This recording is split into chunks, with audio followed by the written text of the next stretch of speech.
جسم کا پور پور زخمی ہو چکا تھا۔ خدارا مومن رک جاؤ، میری محبت مر جائے گی۔ اس کی کانپتی ہوئی سرگوشی پر مومن ایک لمحے کو رکا، لیکن پھر کان بن کے مکمل مدہوش ہوتا چلا گیا اور وفا کو اپنی جنونیت دکھانے لگا۔ صبح کے 5 بجے اس نے وفا کی جان بخشی کی اور اس کے کان میں سرگوشی کی، اگر کبھی نفس کے ہاتھوں مجبور ہو ڈارلنگ تو کہیں منہ مارنے کی بجائے میرے کمرے میں آ جانا، میں سمجھ جاؤں گا اور تمہیں تمہارے حق سے نواز دوں گا، آخرکار محبت ہو تم میری۔ یہ کہتے ہی وہ اس پر سے ہٹا۔ وفا نے نیم بے ہوشی میں اس کے یہ الفاظ سنے اور پھر وہ ہوش و خرچ سے بیگانہ ہوتی چلی گئی۔ مومن اس بات سے انجان مزے کی نیند لوٹنے لگا۔ اس نے وفا کی محبت پر کاری ضرب لگائی تھی، جس سے وفا کی محبت اپنی موتاب مر گئی تھی۔ اب جو بچا تھا وہ خالی جسم تھا، بغیر کسی احساسات کے، یا شاید اب جان باقی ہی نہ رہی تھی اس کے وجود میں۔ یہ تو سورج نکلنے پر پتہ چلنا تھا۔ صبح سے ملازم کو کام کرتا تھا، ایک اسم بیگم کی ماتھے پر تیوری چڑھی۔ ارے یہ کمبخت منی کہاں گئی؟ سورج سر پر ہے اور اس مہارانے کی نیندیں نہیں پوری ہو رہی، ہماری نیند اڑا کر یہ کمبخت اپنی نیندیں پوری کر رہی ہے۔ ان کے چلانے پر سب ان کی طرف متوجہ ہوئے۔ اسے اے نوری، جا کر اسے بلا کر لے کر آ۔ نائلہ بیگم پھنکاری، بی بی جی وہ تو رات سے مومن صاحب کے کمرے میں ہے۔ کیا یہ میرے گناہ گار کیا سن رہے ہیں، دیکھ رہی ہیں بھابھی؟ اب کیسے اس کمذات نے ہمارے بیٹے پر جادو کر دیا؟ آپ کے منع کرنے کے باوجود وہ لڑکی مومن کے کمرے میں گئی۔ نائلہ بیگم نے اپنی نند شہناز بیگم کو تکتے سینہ پیٹتے کہا۔ شہناز بیگم کا چہرہ غصے سے بھر گیا۔ جاؤ نوری، فوراً اس لڑکی کو بلا کر لاؤ، شہناز بیگم نے غصے سے کہا تو وہ سر پر پاؤں رکھ کر بھاگی۔ آج آ جائے گی صحیح، یہ دیکھنا میں کیسے اس کی چمڑی ادھیڑتی ہوں۔ نوری کے دروازہ کھٹکھٹانے پر مومن کی آنکھ کھلی۔ کون ہے؟ وہ اندر سے ہی غصے سے چیخا۔ صاحب جی، میں نوری، وہ بیگم صاحبہ وفا بی کو بلا رہی ہیں۔ وہ جو ابھی نیند میں تھا، وفا کے بابت سن کر اس کی نیند بھگ سے اڑی اور اس نے فوراً پلٹ کر اپنے بازو میں دیکھا، جہاں وفا پور پور زخمی حالت میں پڑی ہوئی تھی۔ اس کی رنگت خطرناک حد تک سفید پڑ چکی تھی۔ مومن فوراً اٹھا اور اسے جھنجھوڑا۔ گل رخ اٹھو۔ وفا کے وجود میں کوئی جنبش نہ ہوئی، جبکہ اس کا سرد جسم محسوس کرتے مومن کو اپنی جان نکلتی محسوس ہوئی۔ گل رخ میری جان، آنکھیں کھولو، دیکھو میری طرف۔ اس نے کانپتے لہجے میں کہا۔ اس کا منہ تھپتھپایا اس امید میں کہ وہ اٹھ جائے گی، مگر بے صد۔ اگر وفا مومن کا یہ فکر مند لہجہ دیکھ لیتی تو شاید خوشی سے مر جاتی، مگر دیر ہو چکی تھی۔ او مائی گاڈ، یہ میں نے کیا کر دیا؟ اپنے ہاتھوں اپنی ہی محبت کو دھیڑ دیا۔ اس نے دونوں ہاتھوں سے اپنے بال پکڑ کر نم آنکھوں سے خود کو کوسا۔ اسے خود سے شدید نفرت ہو رہی تھی۔ وفا کا خیال آتے ہی فوراً ڈاکٹر کو کال کرتا اسے بلانے لگا۔ وفا میری جان، اٹھو پلیز، معاف کر دو، میں ایسا نہیں کرنا چاہتا تھا، میں پاگل ہو گیا تھا غصے سے، نہیں سمجھ سکا کہ اب میں تمہیں جان سے بڑھ کر چاہتا ہوں۔ اس نے وفا کو جھنجھوڑتے کہا تو وفا کے جسم پر اپنے وحشی پن کے نشان دیکھ کر اپنے منہ پر تھپڑ مارنے لگا، یہاں تک کہ منہ لال پڑ گیا، زخمی ہاتھوں سے خون نکلنے لگا۔ اس نے اپنے ہاتھوں کو دیکھا تو اسے وہ لمحہ یاد آیا جب وفا کے ہاتھ جلے تھے، تو اس نے اپنے کمرے میں جا کر اپنے بھی ہاتھ زخمی کر لیے تھے، یہاں تک کہ اس کے ہاتھ خون سے بھر گئے تھے۔ وہ بے شک سب کے سامنے سردار بن کر وفا سے نفرت کرتا، مگر اندر سے وہ اب بھی وہی مومن تھا جو اس کی تکلیف پر تڑپ کر خود بھی اپنے آپ کو عزت دیتا، مگر کل اس کی بدترین غصہ اس کی عقل کھا گیا تھا اور وہ پھر سر انجام دے گیا جس کے لیے وہ خود کو کبھی معاف نہ کر پاتا۔ دروازہ کھٹکنے پر وہ اپنا حلیہ درست کرتا اٹھا اور وفا کا وجود کمفرٹر سے ڈھک کر دروازہ کھولا۔ جب شہناز بیگم غصے لیے اندر داخل ہوئی اور بغیر اسے دیکھے وفا کی طرف بڑھی تاکہ اسے بلوں سے کھینچ کر نیچے لے جا سکے، مگر وفا کو دیکھ کر ان کے بھی قدم ٹھٹک کر رکے۔ اس کی اتنی بری حالت دیکھ کر ان کا ہاتھ بے ساختہ دل پر گیا اور انہوں نے حیرت زدہ نظروں سے مومن کو دیکھا، جیسے اس سب کی امید نہ ہو۔ وہ آہستہ آہستہ اس تک گئی اور تھوڑی سی شیٹ ہٹا کر دیکھا تو اس کے جسم پر جگہ جگہ اپنے بیٹے کی حیوانیت کے نشان دیکھ کر کپ کپا اٹھی۔ انہیں بے ساختہ اس لڑکی پر ترس آیا۔ بے شک وہ بھی اس سے نفرت کرتی تھی، مگر اس کی یہ حالت ان کا بھی دل چیر گئی تھی۔ ان کے بیٹے نے بھی تو وہی کیا جس کے بدلے میں یہ لڑکی یہاں آئی تھی۔ اس کا سفید پڑتا جسم، نیلے پڑتے ہونٹ، مدھم سانسیں، ان کو ان کا رب یاد دلا گئی تھی۔ کیا وہ اتنی شفاق ہو گئی تھی کہ دوسری کی بیٹی سے بھی خود حساب لینے چلی تھی؟ وہ فوراً پیچھے ہوئی، ان کا دل تیزی دھڑکنے لگا۔ وہ مومن کی طرف گئی اور رکھ کر اس کے منہ پر تھپڑ مارا۔ تم میں اور زریاب میں آج کوئی فرق نہیں رہا۔ مومن شرمندگی سے نظریں جھکا گیا۔ اگر اسے کچھ ہو گیا تو میرے سے نظریں مت ملانا۔ مومن جتنی دفعہ خود کو کوس چکا تھا، ڈاکٹر نے جب اس کا چیک اپ کیا تو مومن کو تعصب سے دیکھنے لگی۔ میں نے دوائیاں دے دی ہے اور بے ہوشی کا ڈوز بھی، کیونکہ یہ جتنی تکلیف میں ہے ان کا ہوش میں نہ آنا ہی اچھا ہے۔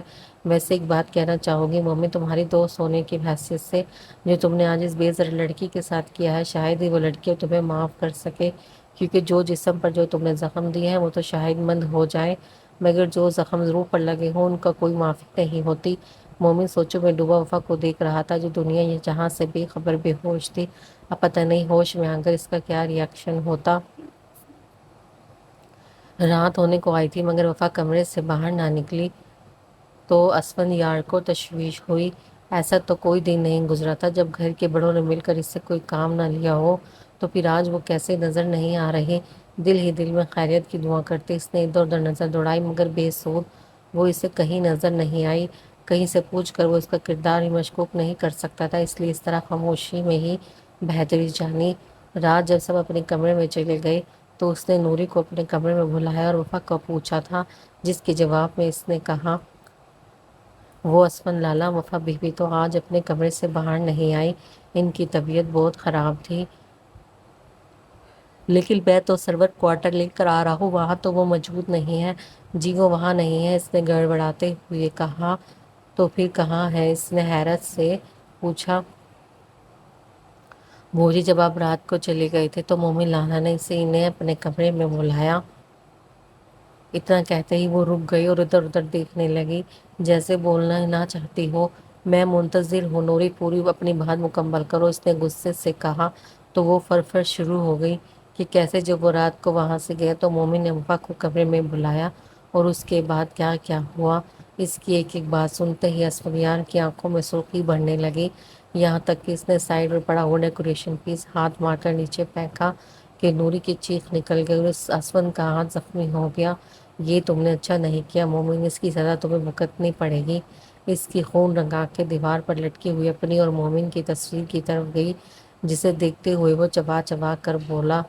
وفا کو شام بے ہوش آ چکا تھا، تب سے مومن اس کی کیئر کر رہا تھا، کبھی کوئی دوائی دیتا تو کبھی کھانا کھلاتا تو کبھی زخموں پر پٹی کرتا، جبکہ وفا تو صرف سامنے والی دیوار کو گھورے جا رہی تھی۔ تب سے اب تک اس نے اپنی زبان سے ایک لفظ نہ کہا تھا، نہ ہی مومن کی طرف دیکھا تھا، نہ ہی کوئی بات کی تھی۔ اس کی خاموشی مومن کو بری طرح چبھنے لگی تھی۔ تب ہی اس نے بولنے میں پہل کی، میں وہ سب نہیں کرنا چاہتا تھا جو کل رات ہمارے درمیان ہوا۔ اگر تم مجھے غصہ نہ دلاتی اور میری انا کو ٹھیس نہ پہنچاتی تو ایسا کبھی نہیں ہوتا۔ بہرحال آئندہ ایسا نہیں ہوگا۔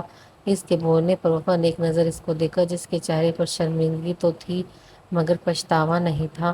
محبت میں انا نہیں ہوتی، اور جس محبت میں انا ہو وہ محبت نہیں ہوتی۔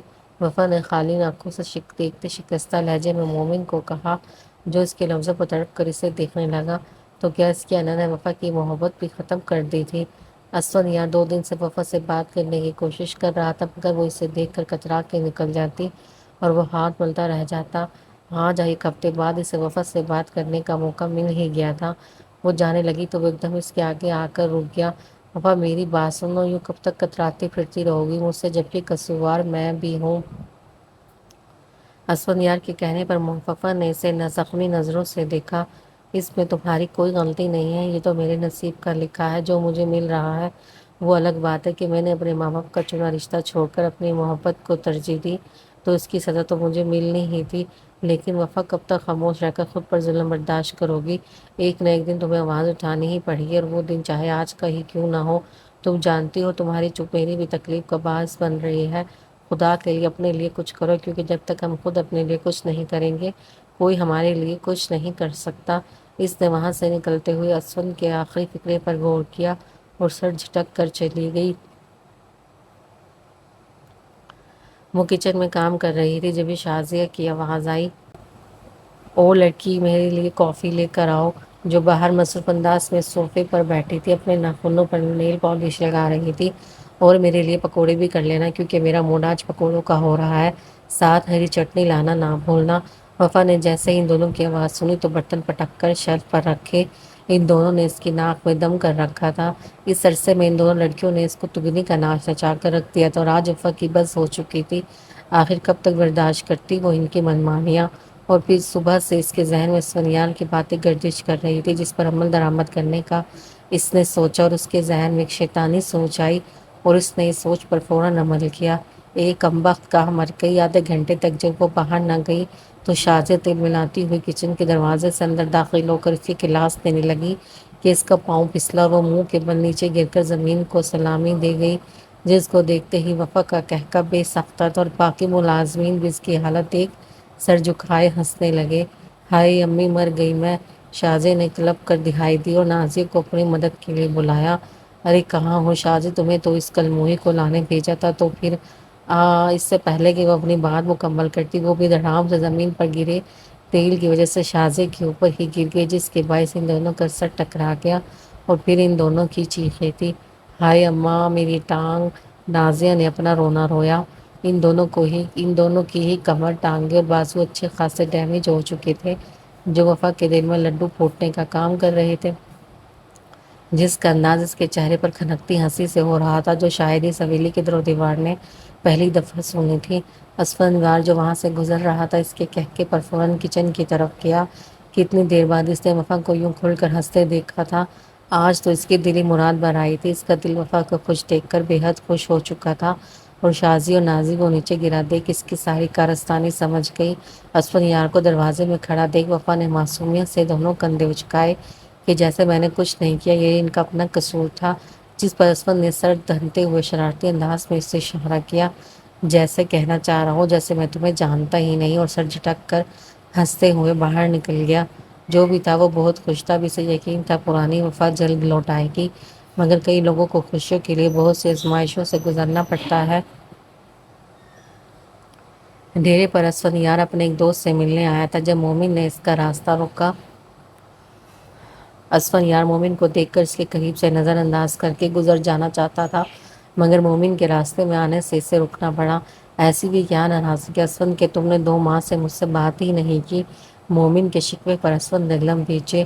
ویسے ہی اسے مومن کی وفا سے کی گئی بدتمیزی پر غصہ تھا۔ اس نے پھر جواب دیے بغیر نکلنا چاہا تو مومن پھر اس کے راستے میں حائل ہوا۔ تم جواب دیے بغیر نہیں جا سکتے، اس نے کڑے تیوروں سے کہا۔ میرے راستے سے ہٹ جائیں سردار صاحب، کیونکہ میں ایک سخت کیر وڈیرے سے بات کر کے اپنا وقت ضائع نہیں کرنا چاہتا جو اپنی بیوی کو عزت نہ دے سکے۔ اس نے جب کہا تو اس کا لہجہ برف کی طرح سرد، جبکہ آنکھیں مومن کو نگلنے کی در پر تھیں۔ مومن ششدر رہ گیا۔ بھلا ذریعہ کو کیسے پتہ چلا اس بات کا؟ اس کو حیرت میں دیکھ بھلا اسفند کو کیسے پتہ چلا اس بات کا؟ اس کو حیرت میں دیکھ اسفند بولا، حیران مت ہو، میں بھی اسی حویلی میں رہتا ہوں جس میں تم، اور ایسی باتیں چھپائی نہیں چھپتی۔ اس نے مومن کو دیکھ کر طنز کیا۔ اسفند تم ایسے تو نہ تھے؟ مومن نے اس کا آگ برساتا لہجہ سن کر کہا، ہوں میں بھی تمہیں ایسا نہیں سمجھتا تھا مومن، لیکن اس خون بہا کی نیچ رسم نے مجھے تمہارا اصل رنگ بھی دکھا دیا۔ مجھے تمہارے ایسے رویے پر کوئی پچھتاوا نہیں، اور اگر تم چاہتے ہو پہلے جیسے ہو جائے تو دوبارہ وہی مومن بن جاؤ جو سب کا اپنا تھا اور گل رخ کی محبت تھا۔ وہ اسے حیران چھوڑ کر جا چکا تھا۔ اے لڑکی جا ذرا میرے بیٹے کے کمرے میں بھی چائے دیکھ کر آ، بیچارہ صبح سے سر درد کا شکار ہے۔ نائلہ بیگم نے وفا کو گھورتے ہوئے آرڈر دیا، جیسے وہ ان کی زر خلید غلام ہو۔ وفا جو سب مہمانوں کو لانج میں چائے ڈال کر دیکھ رہی تھی، ان کی بات پر چوپ کر انہیں دیکھا۔ اس نے عجیب سی بیزاری سے کہا، نہیں تو اور کیا، تیرے نوکر جا، دفعہ ہو، لے کر جا اور باہر باغ کی صفائی کرنا آ کر۔ وفا نہ چاہتے ہوئے بھی قاسم کے کمرے کی جانب بڑھی۔ اسے یہ بندہ شروع دن سے ہی زہر سے بھی بدتر لگتا تھا، جو ہر وقت اسے ہوس بھری نظروں سے دیکھتا رہتا۔ کبھی اکیلے میں اس پر شوق فکر کستا، وہ جتنا اسے اگنور کرتی وہ اور جان کر اس کے ارد گرد منڈلاتا۔ انہی سوچوں میں وہ اس کے کمرے کے باہر پہنچ گئی اور زہر کا گھونٹ پیتے دروازہ کھٹکھٹایا۔ اندر سے اجازت ملتے ہی وہ اندر داخل ہوئی۔ وہ جو بیڈ پر آڑے ترچھے انداز میں لیٹا تھا، وفا کو اندر آتے دیکھ کر بجلی کی تیزی سے اٹھا۔ ارے واہ، آئیے سرکار آئیے، قدم رکھیے ہمارے مے خانے پر، نہ چیز بے چینی سے آپ کا انتظار کر رہا تھا۔ اس نے اوباش انداز میں اسے ایک آنکھ مارتے کہا تو وہ جی جان سے سلگ اٹھی۔ وہ فوراً آگے بڑھ کر میز پر چائے رکھ کر جانے کے لیے پلٹی۔ اس سے پہلے کہ وہ جاتی قاسم نے فوراً اس کی کلائی پکڑی۔ ارے اتنی بھی کیا جلدی ہے جان من، ذرا اس ناچیز کا دل ہی خوش کر جاؤ، تھوڑی سی کرم نوازی کر دو مجھ پر۔ اس نے جھٹکے سے اسے قریب کرتے اس کے ہونٹوں کو فوکس کرتے کہا تو وہ اسے جھٹکنے لگی۔ کمینے انسان، پیچھے ہٹو، میں تمہاری پرائیویٹ پراپرٹی نہیں جسے تم ہتھیانے کے چکروں میں ہو۔ اس سے پہلے کہ وہ ہاتھ اس کی گلابی چہرے پر پھیرتا، اس نے تنفر سے سر پیچھے جھٹکا۔ یہی ایک ادا مجھے تمہارا دیوانہ کرتی ہے، جو تم مجھ سے دور جاتی ہو، بھاؤ کھاتی ہو، غرور کرتی ہو، یہ تم پر جچتا بھی ہے جان جگر، اور یہی چیزیں مجھے تمہارے لیے اور بےقرار کرتی ہیں۔ اس سے پہلے کہ وہ اس پر جھکتا، وفا نے آؤں دکھانا تھا سیدھا رکھ کر ایک گھٹنا اس کی ٹانگوں کے درمیان مارا کہ وہ بلبلا کر رہ گیا اور چھوڑا۔ اس کا چہرہ سرخ ہو رہا تھا درد سے۔ تمہاری اتنی اوقات نہیں کہ مجھے اپنی دسترس میں لے سکو، تم جیسا ناپاک انسان صرف جہنم میں جانے کے لیے بنا ہے۔ وفا اس پر لعنت بھیجے جا چکی تھی۔ ہاں ہاں ہاں، میری جلیبی کتنی دیر بھاگو کہ مجھ سے یاد کر میں تمہیں رہوں گا، پا کر تو میں تمہیں رہوں گا، پہلے ہی بہت پاپڑ بیلے ہیں تمہارے لیے۔ حویلی میں نازی کی شادی کی تیاریاں چل رہی تھی، اس لیے وفا کا نیچے دیر سے آنا کسی نے اتنا نوٹ نہیں کیا۔ مہمانوں سے ہی حویلی بھری پڑی تھی۔ ارے عصمت، تم نازیہ کی شادی پہلے کر رہی ہو جبکہ شازیہ بڑی ہے۔ اسما بیگم کی خالہ زہد بہن کی بات پر سارے ان کی طرف متوجہ ہوئے اور ان کی ہاں میں ہاں ملانے لگے جب اسما بیگم نے راز کھولا۔ ارے شازی کی شادی تو ہمارے سردار مومن سے طے ہے نا کیوں باجی؟ انہوں نے شہناز بیگم کو اپنی طرف متوجہ کرتے کہا تو وہ بھی مسکرا کر ان کی ہاں میں ہاں ملانے لگی، جبکہ مہمانوں کو میٹھا سرو کرتی وفا کے ہاتھ کپ کپائے تھے ان کی اس بات پر۔ لیکن یہ بنی بھی تو اس کے نکاح میں ہے نا؟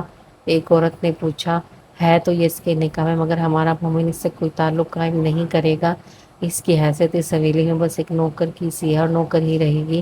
یہ کمذات انہوں نے وفا کو نفرت سے دیکھا اور اسے بھیج دیا، جبکہ وہ اپنے آنسوں کا گلا گھونٹتی رات دیر تک کام کرنے کے بعد اپنے کمرے میں پہنچی جہاں مومن اس کا پہلے سے منتظر تھا۔ کہاں تھی تم؟ مومن کی کڑک آواز نے اس کا استقبال کیا۔ وفا جو پہلے ہی ضبط کی انتہا پر تھی، مومن کو دیکھ کر اس کے زخم اور ہرے ہو گئے۔ میں کچھ پوچھ رہا ہوں تم سے، مومن نے کہا تو وفا نے ناسمجھی سے اسے دیکھا۔ میں کام کر رہی تھی نیچے، اور کہاں جا سکتی ہوں؟ اس نے استحاضیہ لہجے میں کہا۔ اچھا کام کر رہی تھی، کیا تمہیں یقین ہے؟ اس نے اوپر سے نیچے تک وفا کو دیکھتے کہا تو وفا جھنجھلا گئی۔ یقین تو مجھے یہ بھی نہیں تھا کہ آپ کا رشتہ شازیہ سے طے تھا، پھر آپ نے مجھ سے محبت کے جھوٹے وعدے کیوں کیے؟ وفا نے آخر اپنے دل کی بڑھاس نکالی۔ میں اپنے ہر فیصلے میں خود مختار ہوں، نہ ہی آج تک مجھ پر کوئی فیصلہ تھوپ پایا ہے، نہ ہی میں کبھی اپنی مرضی کے خلاف گیا ہوں۔ اس نے سرد لہجے میں وفا کی بولتی بند کی۔ وفا بھی اس کا جواب سن کر خاموش ہو گئی۔ تو یہ صرف بڑوں کی مرضی تھی، تو مومن ایسا کچھ نہیں کرے گا، یہ سوچ کر وفا کو تسلی ہوئی۔ مومن وفا کے قریب آیا۔ اگر تم کام کر رہی تھی تو یہ کلائی پر انگلیوں کے نشان کیسے آئے؟ اس نے تفتیشی لہجے میں کہا۔ وفا ہڑبڑا گئی۔ اگر وہ مومن کو قاسم کے بارے میں بتاتی تو کیا وہ یقین کرتا؟ کبھی نہیں۔ اس لیے اس نے جھوٹ کا سہارا لیا۔ وہ کچھ نہیں، نوری نے ہی زور سے پکڑ لیا تھا۔ تم مجھ سے جھوٹ کب سے بولنے لگی؟ اس نے تمسخر سے کہا۔ اس کی بات پر مہنت زور سے گرجے۔ موسم اچانک خراب ہوا تھا، بوندا باندی شروع ہو چکی تھی۔ کیا مطلب؟ وفا نے کہا۔ یہی کہ تم قاسم کے کمرے میں کیوں گئی؟ کیا میں تمہارے حق میں کوتاہی برت رہا ہوں؟ اس نے ایک ایک لفظ چباتے کہا تو وفا صدمے میں گھری اسے دیکھنے لگی۔ مومن یہ کیا بکواس کر رہے ہو؟ پتہ بھی ہے کہ تم مجھ پر کون سا الزام لگا رہے ہو؟ چلاؤ مت میرے پر، بس مجھے اتنا بتاؤ کہ تم اتنی رات کو قاسم کے کمرے میں کیا کر رہی تھی، اور یہ تمہارے ہاتھ پر اس کے نشان کیسے پڑے؟ اس نے ایک ایک لفظ چباتے ہوئے کہا جو وفا کے دل میں خنجر کی طرح اترے تھے۔ خدا را بس کرو مومن، میری محبت کو گالی مت دو۔ وہ روتے وہ نیچے بیٹھ گئی تھی، مگر مومن کے سر پر تو غصہ سوار تھا جو اس کی عقل کو کھا جاتا تھا۔ اس نے بغیر اس کا لحاظ کیے اس کا ہاتھ پکڑ کر بالکنی سے باہر نکال دیا، جہاں بوندا باندی نے تیز بارش کا رخ دھار لیا تھا، اور سلائڈنگ ڈور بند کر دیا، یہاں تک کہ پردے بھی آگے کر دیے تاکہ وفا کو دیکھ نہ سکے، نہ اسے اندر بلا سکے۔ مومن یہ کیا کر رہے ہو؟ پلیز دروازہ کھولو، اس نے ادھر ادھر اندھیرے میں دیکھ کر کہا۔ بارش نے اسے پل میں بھگو کر رکھ دیا تھا۔ ٹھنڈی بارش میں وہ کپ کپانے لگی تھی۔ مومن کان بند کر کے بیڈ پر لیٹ گیا اور اپنی آنکھوں پر ہاتھ رکھ لیے، اور کب اس کی آنکھ لگ گئی اسے پتہ ہی نہیں چلا۔ باہر وفا سردی میں ٹھٹرتی ہوئی کپ کپاتی ہوئی ہاتھوں سے مسلسل دروازہ بجا رہی تھی، مگر مومن پر کوئی اثر نہ ہوا۔ 6 گھنٹے بعد وفا ٹھنڈ سے نیلی پڑ چکی تھی، اب تو اس کی سانسیں بھی تھمنے لگی تھی، اس کے حواس بمشکل کام تھے۔ اسفند جو فجر کی نماز کے بعد ابھی اپنی بالکنی میں آیا تھا، اپنے ساتھ مومن کی بالکنی میں دیکھا، جہاں اسے ایک وجود کا گمان گزرا جو مومن کی بالکنی کا دروازہ بجا رہا تھا، مگر جب اسے سمجھ آئی تو اس کے سر پر پہاڑ ٹوٹ پڑا۔ وہ فوراً کسی کی پرواہ کیے بغیر اپنی بالکنی سے مومن کی بالکنی میں چھلانگ لگا گیا اور فٹافٹ وفا کو پکڑا جو بے ہوش ہو کر ابھی گری تھی نیچے۔ اس کا وجود سر پٹ چکا تھا۔ اس نے ایک نظر مومن کے بند دروازے کو دیکھا۔ اسے لمحہ لگا تھا سمجھنے میں کہ اسے باہر بند مومن نے ہی کیا ہے۔ اس کی تو میں اس سے پہلے کہ وہ غصے سے بالکنی کا دروازہ توڑتا، اس کی نظر وفا پر پڑی جو بے جان ہو رہی تھی۔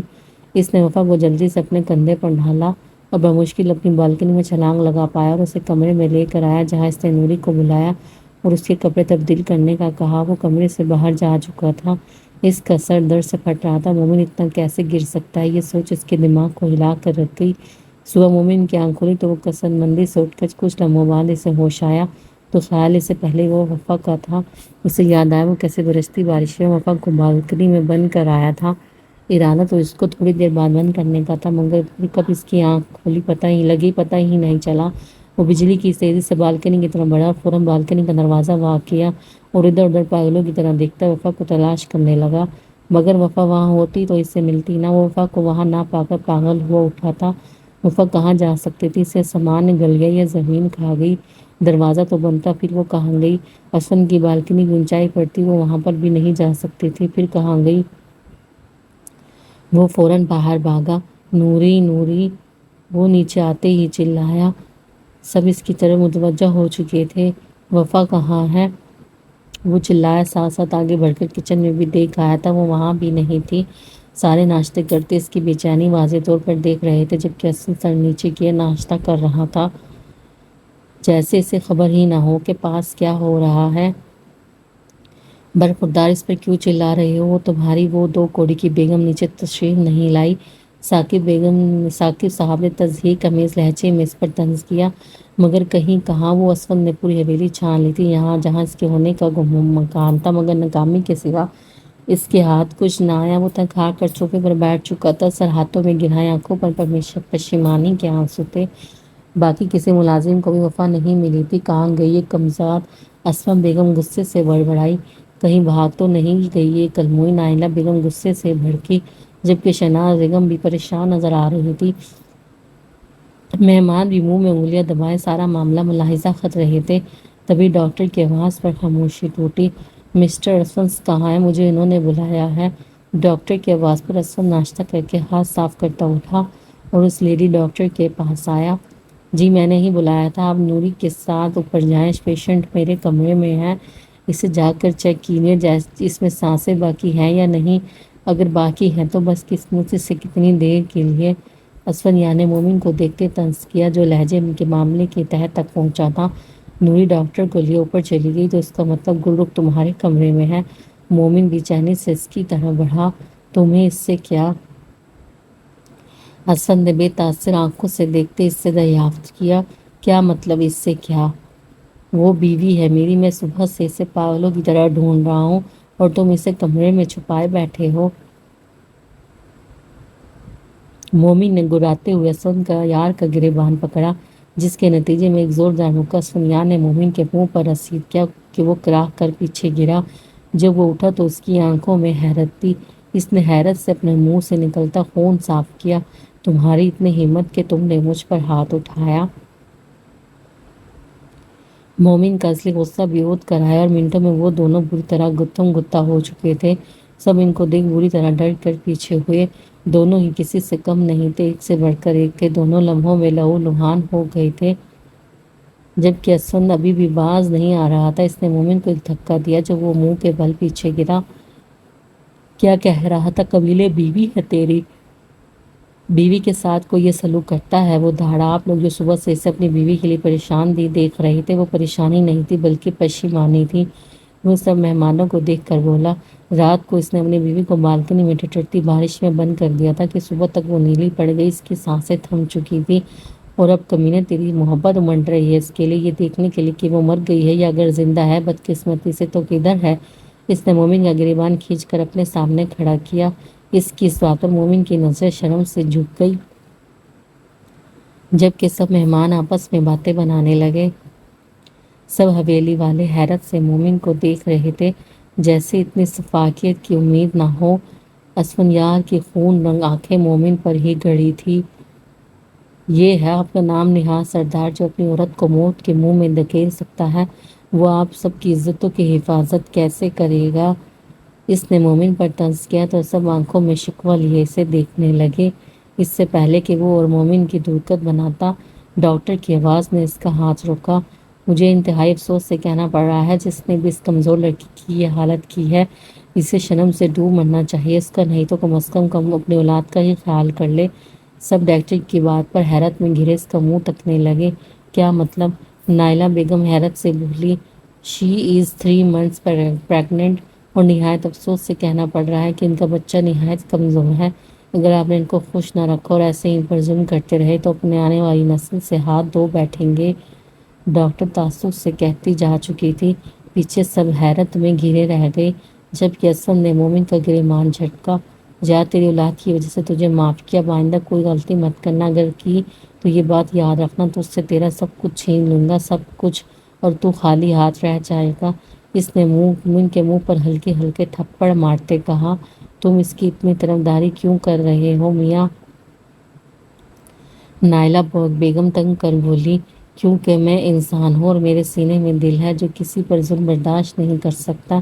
اس نے بھی کسی لگی لپٹی کے بغیر کہا، خیریت ہے میاں، کہیں تمہیں بھی اس نے تو کوئی جھانسا تو نہیں دے رکھا؟ اسد بیگم ذو معنی انداز سے بولی تو اس نے مٹھیاں بھیج کر اپنے آپ کو کچھ سخت کہنے سے روکا۔ میں آپ کو جواب دینا ضروری نہیں سمجھتا۔ اس کی اس بے عزتی پر حسن بیگم جل بھن گئی۔ امی بابا میں جا رہا ہوں، میری ایک خاص مہمان آ رہی ہیں، اس کے لیے کمرہ تیار کروا دیجیے گا۔ خاص مطلب خاص مہمان؟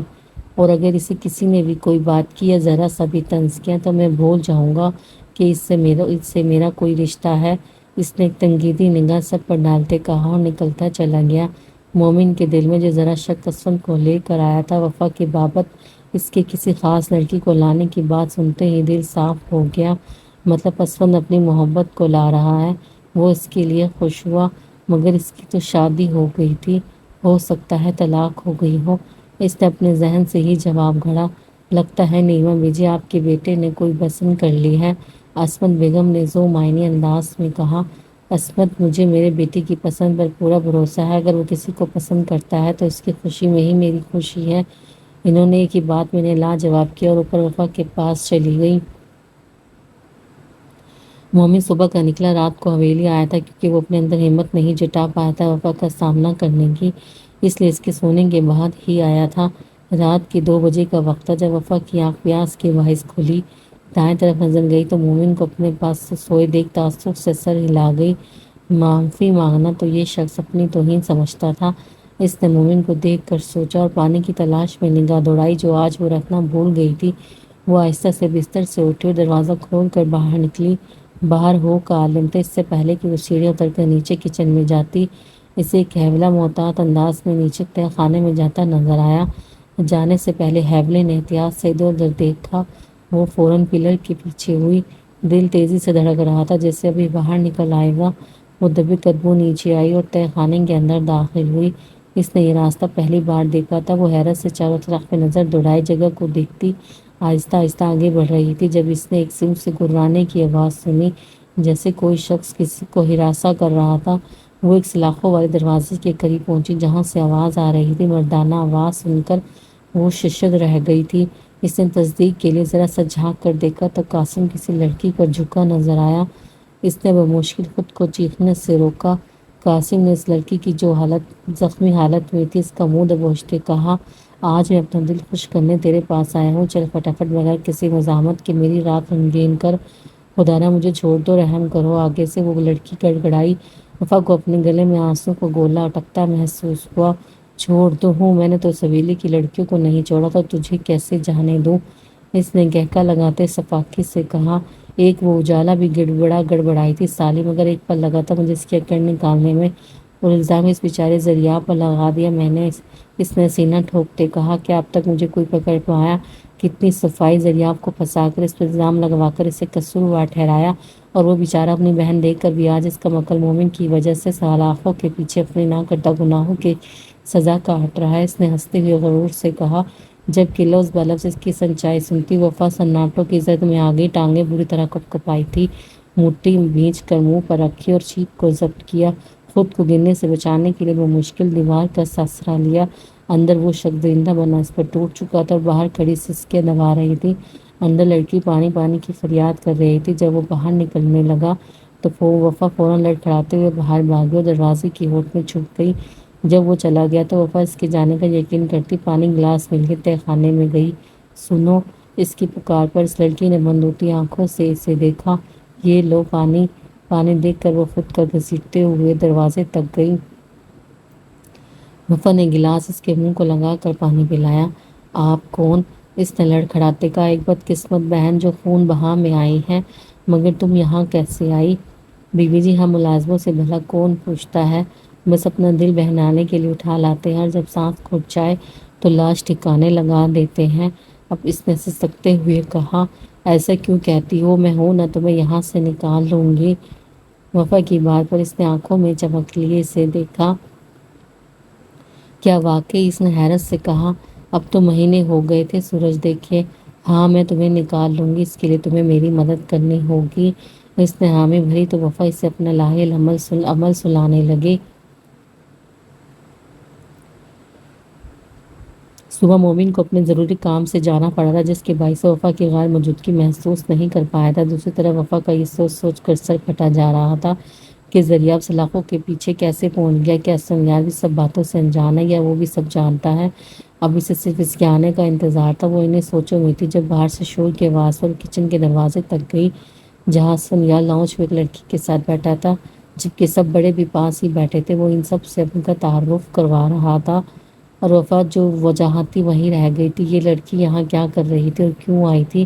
اس کے پیچھے احسن یار کا کیا مقصد تھا؟ احسن یار کی نظر کچن پر گئی تو وفا کو بے یقین نظروں سے خود کی طرف دیکھتا پایا۔ اس سے پہلے کہ اس لڑکی کی نظریں اس پر پڑتی ہوئی فٹافٹ کچن کی اوٹ میں ہوئی۔ میرا خیال ہے تمہیں آرام کرنا چاہیے۔ احسن کی بات پر اس لڑکی نے سوات میں سر ہلایا اور کمرے میں جانے کے لیے اٹھ کھڑی ہوئی۔ آپ لوگوں سے مل کر اچھا لگا، ویسے بہت گرمی ہے یہاں۔ اس نے ایک ہاتھ جلاتے ہوئے کہا، میں آرام کروں گی۔ اس نے نخوت سے کہتے ہوئے ایک بازو میں ہینڈ بیگ ڈالا اور خود دوسرے ہاتھ سے گلاسز بالوں میں ٹکائے اور ٹک ٹک کرتی واک آؤٹ کر گئی۔ واہ بھابھی کیا نخرہ ہے اس کا، نائلہ بیگم نے اپنی بھابھیوں کی طرف دیکھتے کہا۔ لیکن ہے تو کافی ماڈرن، احسن بیگم نے دلچسپی لیتے کہا۔ وہ دل ہی دل میں اسے عمر کے لیے پسند کر چکی تھی۔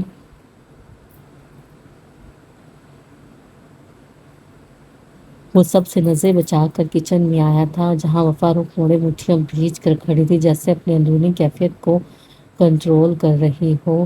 وفا! اسود کی آواز سنتے ہی اس نے سوال کیا مگر پلٹ کر نہ دیکھا۔ اسے یہاں کیوں لائے؟ وفا میری بات! میں نے کہا وہ یہاں کیسے پہنچی؟ آخر مقصد کیا ہے تمہارا؟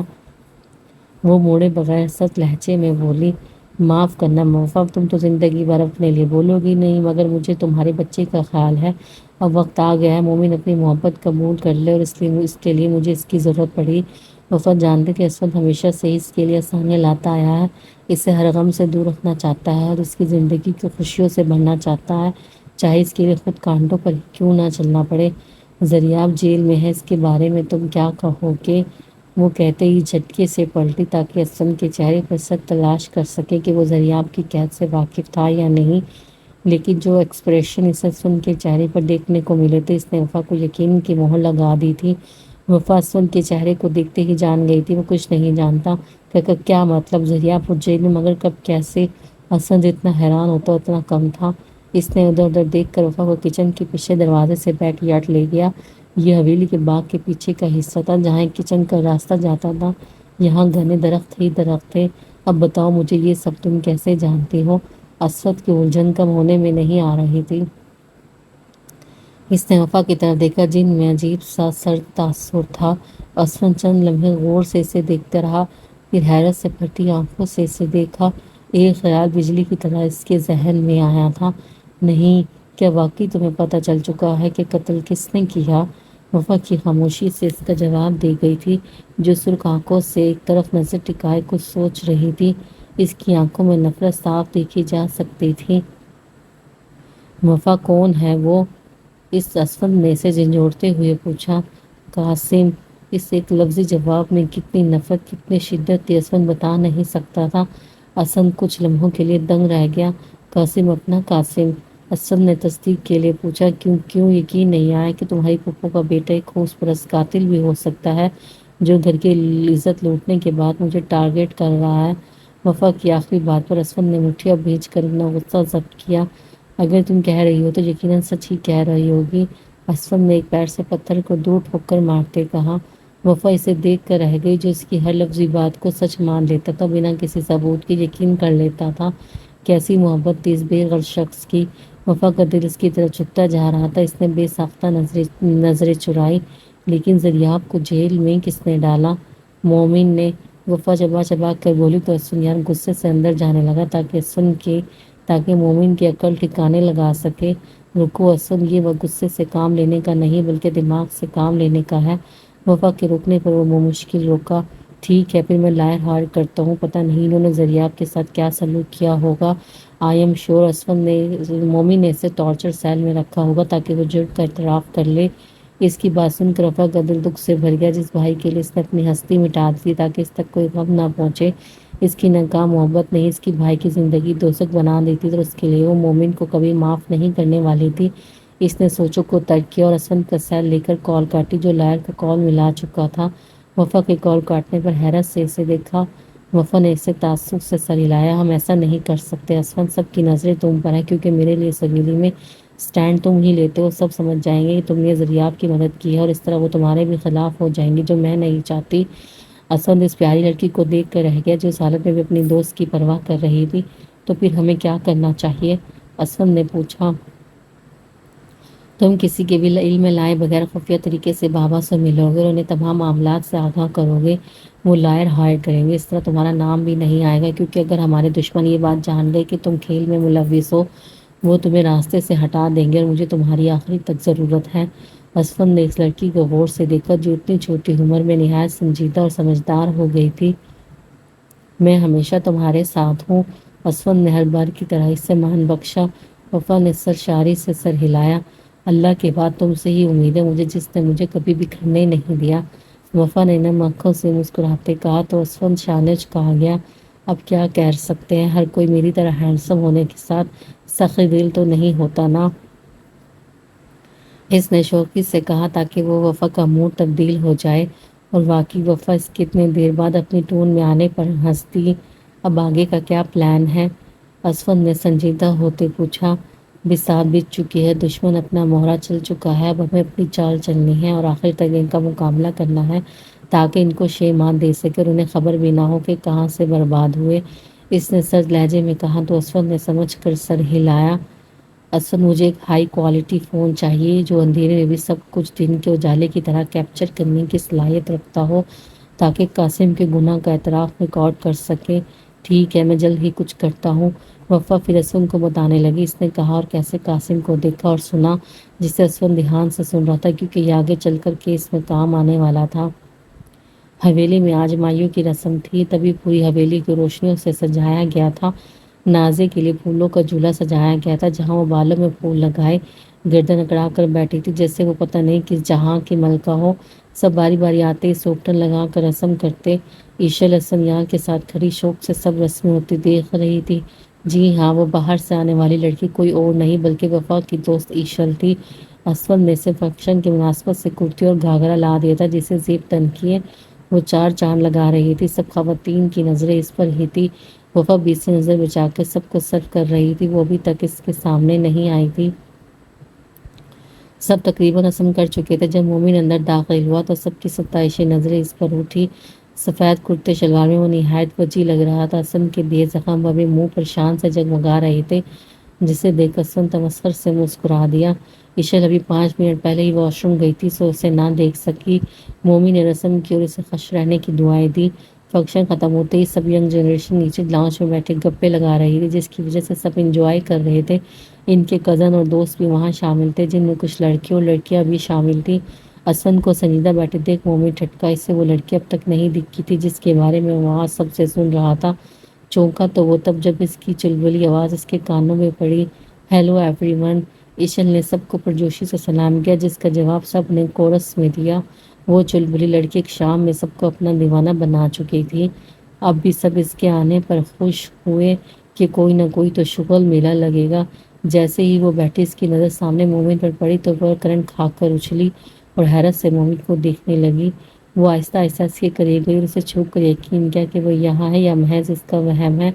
اس کے ہونے کا یقین کر کے وہ زور سے چلائی، جیجو آپ سچ میں یہاں ہیں، مجھے یقین نہیں آ رہا، وہ پرجوشی سے بولی۔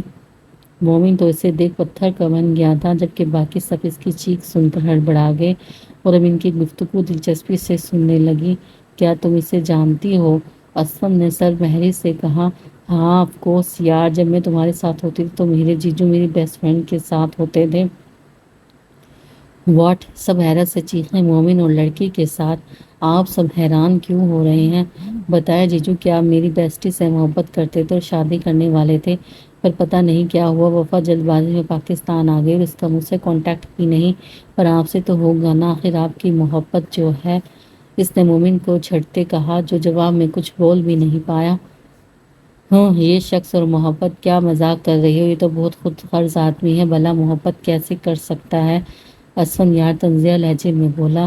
ایک دم فضا میں اسفن کی بات سن کر خاموشی چھا گئی۔ How road! اسفن جیجو کی محبت کی تو میں خود گواہ ہوں، وفا پر جان چھڑکتے تھے۔ اس نے اسفن کو یقین دلایا۔ باقی سب بھی حیرانی سے مومن کو دیکھ رہے تھے، لیکن وہ سب اس بات سے انجان تھے کہ گل رخ ہی وفا ہے، اور پتہ ہے یہ سب سے زیادہ عورتوں کی رسپیکٹ کرتے تھے، تبھی تو وفا نے انہیں چنا۔ اس کی بات پر مومن نے بے ساختہ نظریں چرائی۔ لیکن اسفن جیجو تمہارے گھر میں کیسے؟ ایشل نے حیرت سے پوچھا۔ کزن ہے میرا، بدقسمتی سے۔ اسفن تم کب سے اس طرح طنز کر رہے ہو، کیا مسئلہ ہے؟ ایشل نے تنگ کر پوچھا۔ مجھ سے کیا پوچھتی ہو؟ ان سب سے پوچھو جو یہاں بیٹھے ہیں۔ آپ کے مہان جیجو آپ کی بیسٹی کو دھوکہ دیے بہت شان سے شادی رچا بیٹھے ہیں، اور سونے پہ سہاگا یہ کہ اس عورت کو بھی غلام بنا رکھا ہے۔ اس نے مومن کو کاٹدار نظروں سے دیکھتے کہا۔ ہا ہا ہا، ویری فنی، تم نے کہا اور میں نے مان لیا۔ ایشل نے ہنس کر اسفن کو چڑھایا۔ وہ اب بھی نہیں مان رہی تھی۔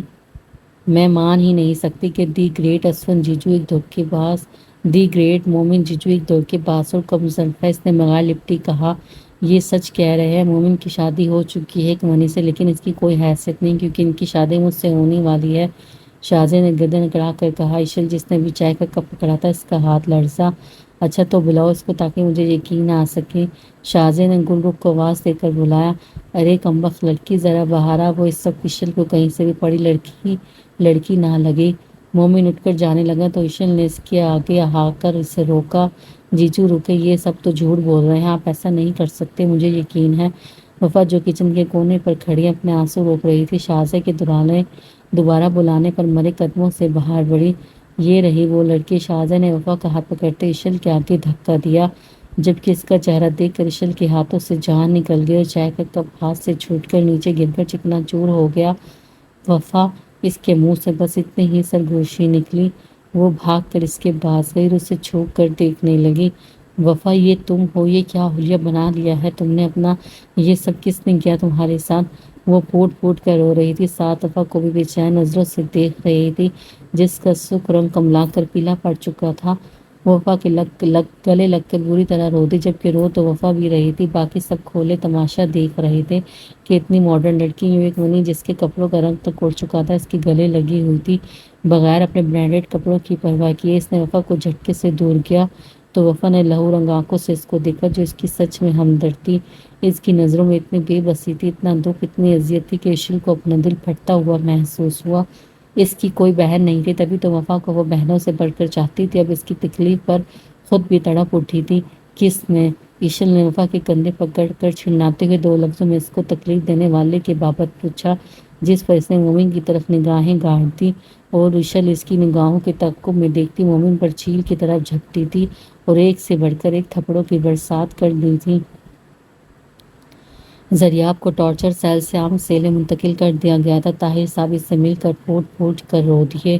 ابو جی میرا بیٹا، وہ زریاب کے پکارنے پر تڑپ کر بولے۔ آپ سب کو علم کیسے ہوا؟ میں یہاں تھا کیونکہ مومن اور اس بغیرت قاسم کے علاوہ تو کوئی نہیں جانتا تھا، وفا نے بتایا۔ وہ آنکھوں میں نمی لیے بولے۔ تو زریاب حیرت میں گر گیا۔ وفا نے کیسے بتایا؟ وہ تو وہاں ہے۔ اس نے اسون کے ہاتھ پیغام بھجوایا اور یہ بھی کہا ہے کہ برے دن جلد ختم ہونے والے ہیں اور ظالم پکڑ میں آنے والے ہیں۔ اپنی بہن کی مضبوط باتیں سن وہ نم آنکھوں سے مسکرا دیا، اس کی آزمائشوں کو ختم کرنے کی دعا کرنے لگا۔ اس سے بے خبر کہ اس پر کتنی بڑی آزمائش آنے والی ہے جو اسے توڑ کر رکھ دے گی۔ اسود نے آگے بڑھ کر ایک دفعہ بھی ایشل کو روکنے کی کوشش نہیں کی تھی، اس کا غبار اسی طرح نکلنا تھا۔ کیا پاگل ہو گئی ہو؟ پیچھے ہٹو۔ مومن نے اسے جھٹکے سے پیچھے کیا۔ ہاں ہاں ہاں، میں پاگل ہو گئی ہوں جو تمہاری محبت دیکھ کر دعا کرتی تھی کہ اللہ سب لڑکیوں کو تم جیسے ہمسفر سے نوازے، مگر مجھے کیا پتا تھا میں ان کے لیے دعا نہیں بلکہ ان کو بد دعا دے رہی تھی۔ تم جیسے کمزور انسان کا ساتھ کسی کے لیے بھی بد دعا سے بدتر ہوگا۔ وہ مومن پر چلائی جو بھی اسے گھور رہا تھا۔ آنکھوں میں ہلکی پشیمانی تھی مگر انا آگے آ چکی تھی۔ تمہاری دوست کا بھائی میری بہن کا قاتل ہے، وہ اس پر دھاڑا۔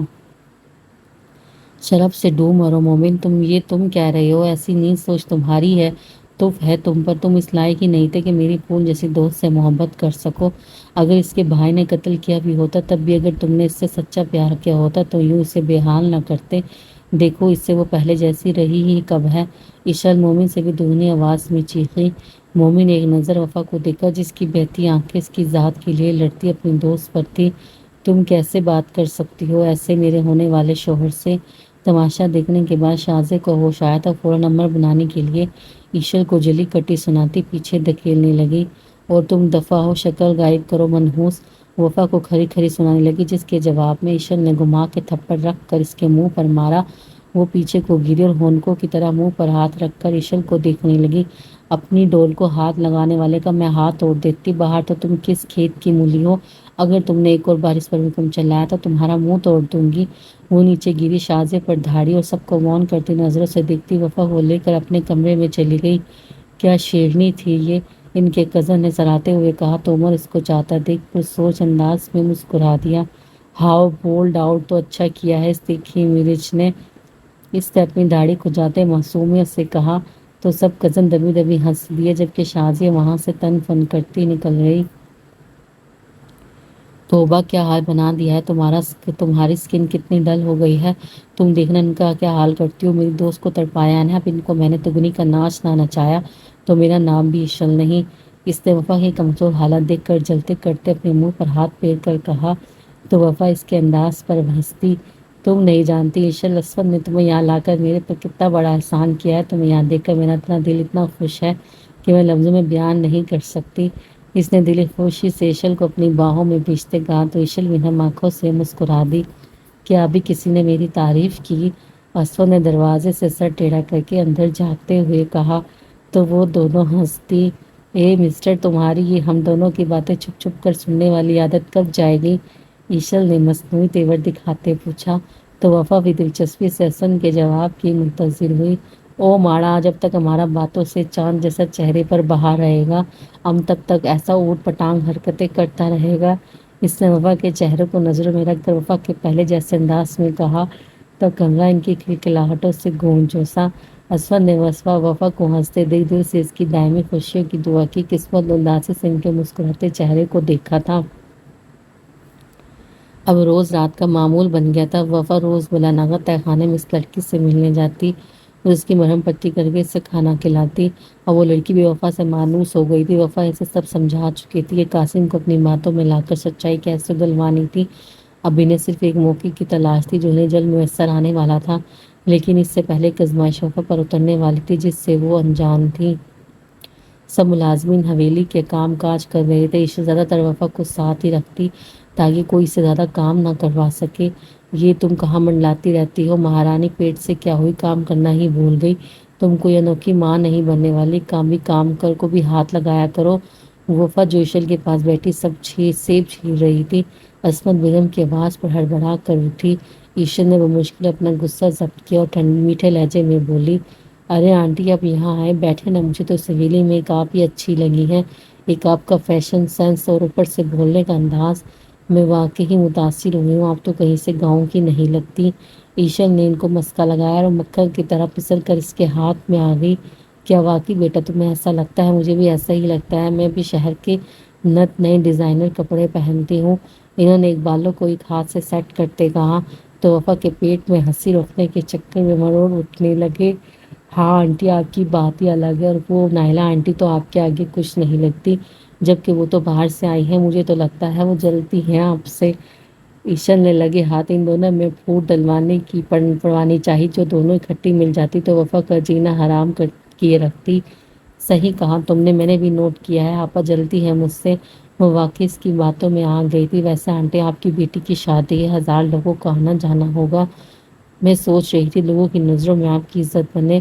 اس نے نہایت معصومیت سے کہا تو وہ فوراً بولی، اس کے لیے مجھے کیا کرنا چاہیے بیٹا؟ آنٹی آپ کو اس کے لیے سونی میں آئی لڑکی کو اچھے کپڑے دینے ہوں گے پہننے کے لیے، تاکہ لوگوں میں آپ کا نام بنے کہ کبھی اس کی حویلی کی کسی عورت نے اس کا خیال نہ کیا۔ اس کا خیال آپ کر رہی ہیں، اس طرح آپ سب کی نظروں میں عظیم بن جائیں گی۔ اسما بیگم بھی جاگتی آنکھوں سے اپنی عزت کے خواب دیکھنے لگی۔ یہ تو بالکل صحیح کہا تم نے بیٹا، یہ تو میں نے سوچا ہی نہ تھا۔ انہوں نے بھول پن سے منہ پر انگلی رکھتے کہا۔ تو وفا ایشل کی سازشی باتوں کو دیکھ کر رہ گئی۔ جی آنٹی، کپڑے بھی میں نے اس کے منگوا لیے ہیں، بس آپ نے یہ سب کہنا ہے کہ اسے یہ سب آپ نے دلایا، پھر دیکھنا آپ کا کتنا نام ہوتا ہے سب میں۔ ہائے شکریہ بیٹا، کتنا خیال ہے تمہیں میرا۔ وہ تو پھولے نہ سما رہی تھی۔ جی آنٹی آپ فکر ہی نہ کریں، میں ہوں نہ، سب سنبھال لوں گی، اس نے شاطرانہ انداز میں کہا، جسے وہ بالکل سمجھ نہ سکی، جبکہ وفا اس کی چال پر اشش کرتی رہ گئی۔ اب دیکھنا مومن، میں تمہیں وفا کا وہ روپ دکھاؤں گی جس سے تم اسے پانے کے لیے تڑپو گے۔ ایشر نے پرسوز انداز میں وفا کو دیکھتے سوچا، اب اس کو ہی کچھ کرنا تھا۔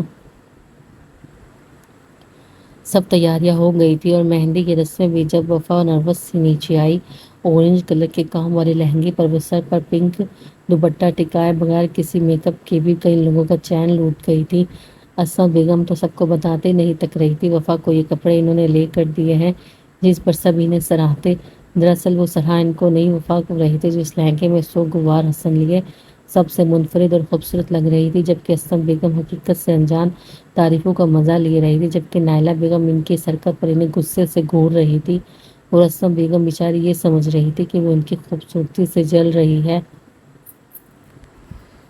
مہندی کے بعد سب ینگ جنریشن باہر لان میں بون فائر کرنے لگے، اور سونے پہ سہاگا ساتھ باربیکیو بھی تھا، جس کی وجہ سے سب انجوائے کر رہے تھے۔ ان کے کزن اور دوست بھی وہاں شامل تھی۔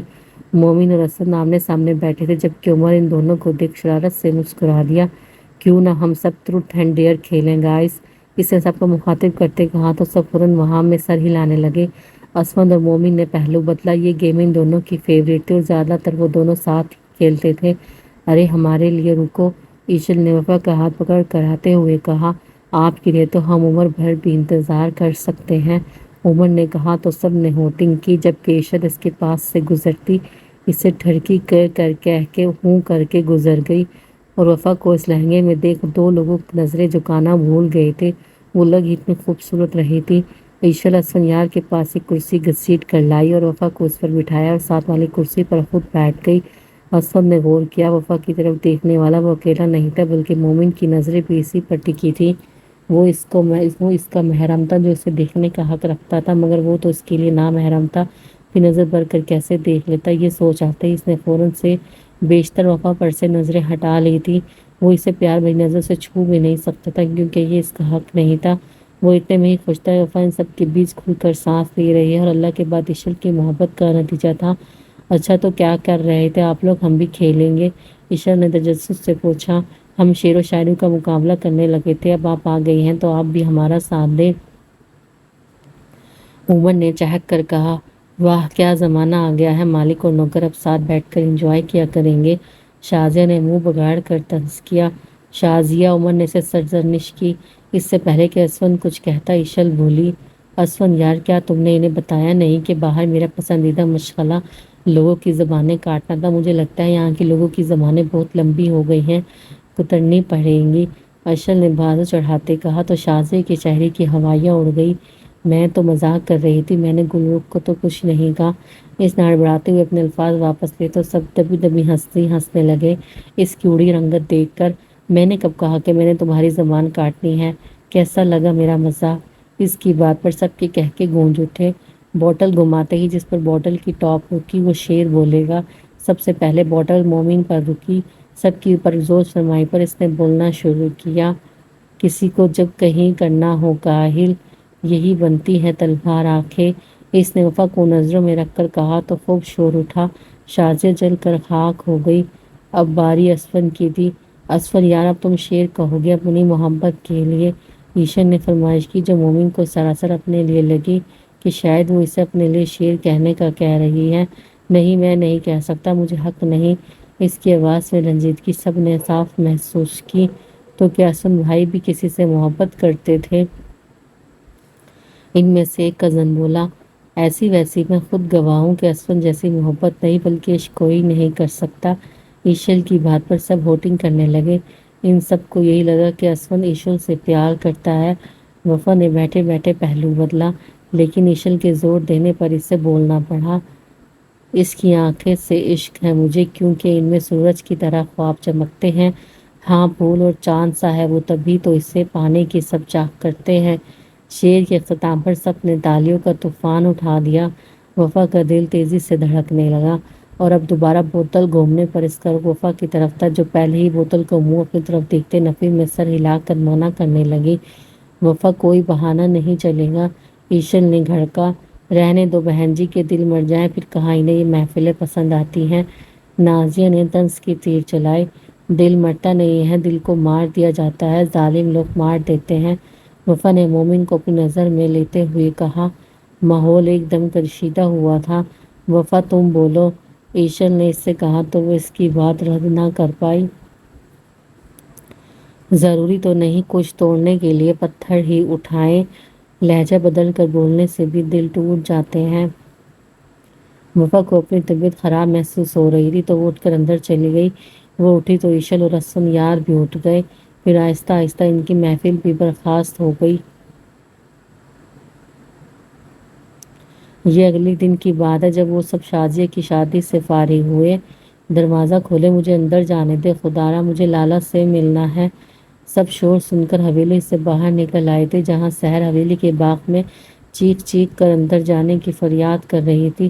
شناز بیگم اپنی بیٹی کی آواز سن کر تڑپ گئی تھی، مگر کسی کی اس کی طرف جانے کی جرأت نہیں ہوئی۔ سب کو ثاقب صاحب نے منع کیا کر رکھا تھا، جبکہ مومن نے سحر کے حویلی آنے پر پابندی لگائی ہوئی تھی۔ وہ اندر تو آ چکی تھی، مگر دو عورتوں نے اسے پکڑ رکھا تھا۔ لالا پلیز رحم کریں، کیوں اتنے سنگ دل بنے بیٹھے ہیں؟ میں تو سمجھی تھی کہ ذریعہ کہیں ہم سے ناراض ہو کر چلے گئے ہیں، مگر مجھے کیا پتا تھا میرا سگا بھائی میرے شوہر کو قید کیے بیٹھا ہے۔ اس نے زاروں کی طرح روتے ہوئے کہا۔ مومن نے فوراً وفا کی طرف دیکھا کہ اس کی یہ خبر سن کر کیا تاثرات ہیں، لیکن وفا کی آنکھوں میں ابھری اپنے لیے نفرت دیکھ کر مومن کے دل کو کچھ ہوا۔ بے شک اس نے منہ سے کچھ نہیں کہا تھا، مگر اس کی آنکھوں میں نفرت کی تحریر سب کہہ گئی تھی، مگر وہ کچھ نہیں کر سکا۔ سحر واپس لوٹ جاؤ، قاتل کو سزا مل کر رہے گی، بار بار منت کرنے کا کوئی فائدہ نہیں۔ قاتل کے لیے کل بھی وہی اصول تھا، اور آج بھی میں ایسے لوگوں کو معاف نہیں کیا کرتا۔ اس نے سر جھٹک کر دل پر پتھر رکھتے کہا تو سحر بے یقینی سے اس کی آنکھوں میں دیکھنے لگی۔ تو پھر وفا کو کیوں قید کر رکھا ہے آپ نے؟ قاتل تو اب آپ کے پاس ہے، اس کو کس جرم کی سزا دے رہے ہیں؟ کیا حال بنا دیا ہے اس کا آپ نے؟ اب جانتی بھی ہے اس کے بھائی نے اسے کبھی سخت نظروں سے بھی نہیں چھوا، اور آپ نے اس کی حالت غیر کر دی۔ وہ بھی وفا کی حالت دیکھ کر انگارے چبائے بولی، اس نے وفا کو ماں ایک بہن کی طرح چاہا تھا۔ سحر یہاں سے نکل جاؤ، ایک قاتل کی بیوی سے ہمارا کوئی لینا دینا نہیں۔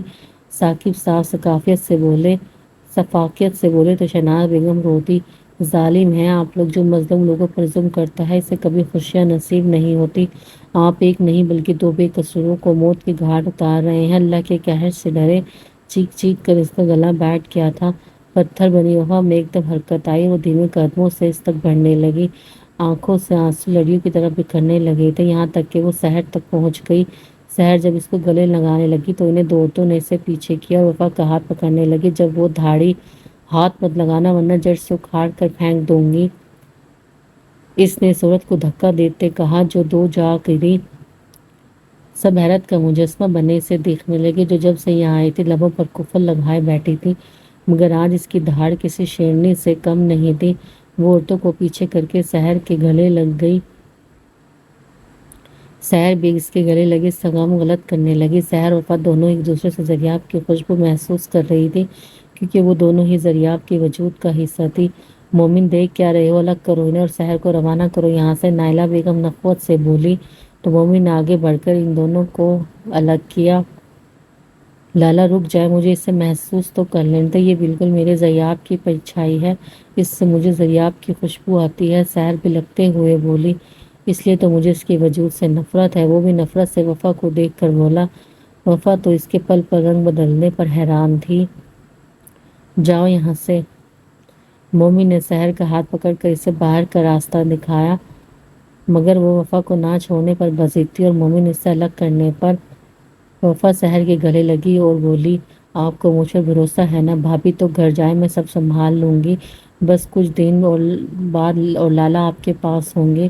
سحر نے بے یقینی سے اسے دیکھا، یہ وہ کیا کہہ رہی تھی؟ بھلا ان ظالموں کو کیسے، وہ خود کو اور ضریاب کو کیسے آزاد کروا سکتی تھی؟ بس کچھ دن انتظار۔ اس نے سحر کی آنکھوں میں آنکھیں دیکھتے زور دیتے کہا تو سب اس کی طرف متوجہ ہوئے اور سحر نے آرام سے اس کا ہاتھ چھوڑ دیا اور واپس چل دی۔ اسے وفا پر یقین تھا، خود سے زیادہ، کیونکہ وہ ضریاب کے وجود کا حصہ تھی۔ باقی سب حیرت میں گہرے گھڑے تھے، بھلا وفا کی بات کا کیا مطلب تھا؟ اس سے پہلے ہی مومن اس سے پوچھتا وہ اسے اگنور کرتی اندر حویلی میں چلی گئی۔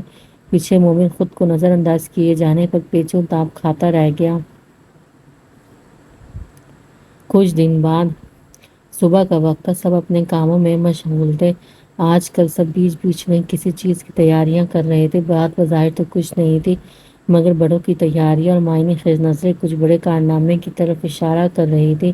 اسن یعنی سب کو کام میں لگے دیکھا تو وفا کو کچن میں اکیلا کام کرتے دیکھ اس طرف گیا۔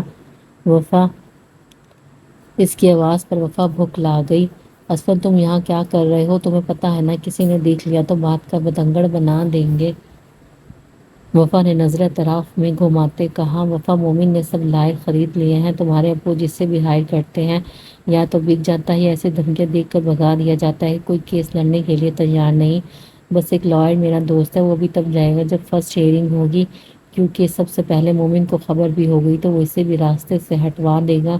اسلم کی ساری باتیں سن وفا کے دل کو کچھ ہونے لگا، پریشانی نے تو اس کی راہیں گھیر لی تھی۔ اسلم، مجھے کچھ وقت چاہیے سوچنے کے لیے، میرا دماغ پھٹ جائے گا۔ اس کا بی پی لو ہونے لگا تھا اور یہ اس کے بچے کے لیے بھی نقصان دہ تھا۔ اسد نے فوراً نوری کو بلوا کر اسے کمرے میں بھجوایا۔ رات ہو چکی تھی مگر اس کی طبیعت اب بھی نہیں سنبھلی تھی، وہ اپنا سر پکڑے بیٹھی تھی جبکہ نوری اس کے پاؤں دبا رہی تھی جو زیادہ دیر کھڑے رہنے کی وجہ سے سوج چکے تھے۔ جب شازیہ ایک ڈور سے چلتے ہوئے اندر داخل ہوئی، ہوں کروا لو جتنی خدمتیں کروانی ہیں، جب میں مومن کی بیوی بنوں گی تو سب سے پہلے تمہیں ذلیل کر کے یہاں سے نکالوں گی اور اپنی ذاتی نوکرانی بنا کر رکھوں گی، کیونکہ تمہارا فرض ہوگا اپنے شوہر کی منچاہی بیوی کی خدمت کرنا۔ اس نے کرتے ہوئے کہا تو وفا کا دماغ مزید خراب ہوا۔ آخر تم کیا کہنا چاہتی ہو؟ مومن تم سے شادی کبھی نہیں کرے گا۔ وفا نے لم بیچ کر کہا تو شازیہ کا کہکا گونجا۔ چچ بہت بولی ہو تم، تمہارا سوری میرا ہونے والا شوہر مومن ابھی اپنی شادی کی شیروانی خرید کر لایا ہے، جاؤ تو جا کر پوچھ لو۔ اس کے اتنے یقین سے کہنے پر وفا کے قدم ڈگمگائے، وہ باہر کو لپکی۔ اس کا ارادہ مومن سے استفسار کرنے کا تھا جو اسے سیڑھیوں کے قریب ہی مل گیا۔ اس سے پہلے کہ وہ سیڑھیوں اترتا وفا نے اسے روکا۔ مومن، یہ شازیہ کیا کہہ رہی ہے؟ تم اس سے شادی کر رہے ہو، کہہ دو یہ جھوٹ ہے۔ مومن کو اپنی محبت کو دیکھا جو پتہ نہیں کتنے عرصے بعد اس سے مخاطب ہوئی تھی، مگر اس کے سوال میں وہ خاموش رہا۔ بولو بھی خدا را، کچھ بولو، تمہاری خاموشی چیخ چیخ کر کہہ رہی ہے تم بے وفائی کر چکے ہو۔ اس نے روتے ہوئے ہچکیوں کے ساتھ کہا تو مومن نے بمشکل ضبط کیا۔ ہاں کر رہا ہوں میں، شادی سبھی کرتے ہیں، اگر میں نے کر لی تو کون سی بڑی بات ہے جو تم یوں واویلا کر رہی ہو؟ مت بھولو کہ تم غنی میں آئی ہو، مجھ سے پوچھنے کا حق نہیں رکھتی۔ اس نے سب کو نیچے جمع دیکھ لیا تھا تبھی جی کڑا کرتے بولا، دھوکے باز، آخر دھوکہ دے ہی دیا نا تم نے، آج تک تم نے مجھے دیا ہی کیا تھا سوائے دکھ اور تکلیفوں کے، جو یہ تکلیف مجھے دینے چلے ہو۔ ابھی بھی باز آ جاؤ، میں آخری دفعہ کہہ رہی ہوں، ورنہ کبھی تمہاری طرف پلٹ کر نہیں آؤں گی۔ وفا نے اس کا گریبان جھنجھوڑتے کہا، میری مرضی، میں جس کے پاس مرضی جاؤں، تمہیں بھی قیامت نہیں چھوڑوں گا تاکہ تم دوسروں تک چلی جاؤ۔ ہوں کبھی نہیں۔ مومن نے ایک اور وار کیا تھا اس پر، اس کی عزت پر، جس پر مومن کو تمانچہ مار چکی تھی منہ پر۔ میں ہی غلط تھی، میری محبت ہی غلط تھی جو تم جیسے غلیظ ذہنیت کے آدمی کو ہیرا سمجھ بیٹھی اور اصل ہیرے کو گنوا دیا۔ تف ہے تم پر، اس نے مومن کے گالر جھٹکتے کہا جو مومن کو غصے کی آخری حد پر لے گئی۔ آہا، مر کر بھی نہیں چھوڑوں گا تمہیں، میرے نام پر ہی مرو گی تم۔ اس نے وفا کے دونوں بازو جھنجھوڑتے کہا، آنکھوں میں خون اتر آیا تھا، اور میری بیوی کا کردار تم سے لاکھ درجے بہتر ہوگا۔ یہ آخری ضرب کاری لگائی تھی مومن نے جس نے وفا کو پورا توڑ دیا تھا۔ میری بد دعا ہے تمہیں وہ بیوی ملے جس کا کوئی کردار نہ ہو۔ تم نے مجھ پر شک کیا ہے نا، تو اب دیکھنا خدا بھی تمہیں طوائف سے نوازے گا۔ اس نے آنسو بہاتے چیخ کر بد دعا دی جو عرش پر جا پہنچی تھی۔ مومن نے غصے سے اسے پیچھے دھکیلا اور پلٹ کر جانے لگا جب وفا کی دردناک چیخوں سے پوری حویلی گونج اٹھی تھی۔ مومن کے دھکا دینے سے وفا پیٹ کے بل سیڑھیوں سے گرتی چلی گئی۔ اس معصوم نے پیٹ پر بازو لپیٹ کر اپنے اندر پل رہی ننھی زندگی کو بچانے کی ایک ناکام سی کوشش کی تھی۔ اسفند وفا کو گرتا دیکھ فوراً سیڑھیوں پر بھاگا اور اس آدھی سیڑھیوں میں جا لیا۔ وفا آنکھیں کھولو۔ اسفند کی آواز وہ آخری آواز تھی جو اس کے ذہن نے تاریک میں ڈوبنے سے پہلے سنی۔ سیڑھیوں پر خون بہتا چلا گیا جو سیڑھیوں کو سرخ کر چکا تھا موت کے رنگ جیسا۔ ادھر وفا گری تھی، ادھر کال کوٹری میں ہاتھوں میں سر تھامے بیٹھا ذریعہ پریشان ہوا اٹھا۔ ایک دم عجیب سی بے چینی نے اسے گھیر لیا تھا۔ دل بے ساختہ تیزی سے دھڑکنے لگا تھا، دھک دھک دھک دھک۔ اس سے لگ رہا تھا کہ دل سینے کی دیواروں سے سر پٹک پٹک کر باہر آ جائے گا۔ یا اللہ، میرا دل کیوں اتنا بے چین ہے؟ ایسا تو تبھی ہوتا ہے جب ہم دونوں، وفا اور ذریاب میں سے ایک مشکل میں ہوتا ہے۔